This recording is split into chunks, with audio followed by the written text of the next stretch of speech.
মনটো কিন্তু বৰ ডেঞ্জাৰ বস্তু। এতিয়া সাগনকে জহাৰ আৰু সাগুন চেতা।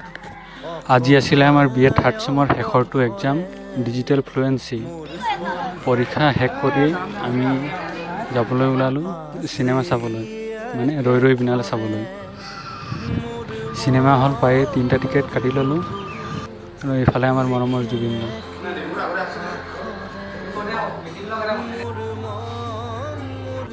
আমাৰ চিনেমা চোৱাৰ এক্সাইটমেণ্ট চাওক, 20 মিনিট আগতে গৈ পিনে বহি আছোঁ, হলত কোনোৱে মানুহ নাই।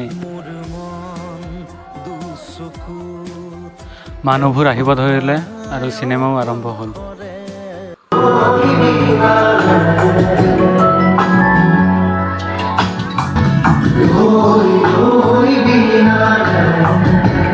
আজিলৈ ইমানেই, আকৌ এটা নতুন ভিডিঅ'ত লগ পাম। ভিডিঅ'টো ভাল পালে লাইক কৰিব, কমেণ্ট কৰিব।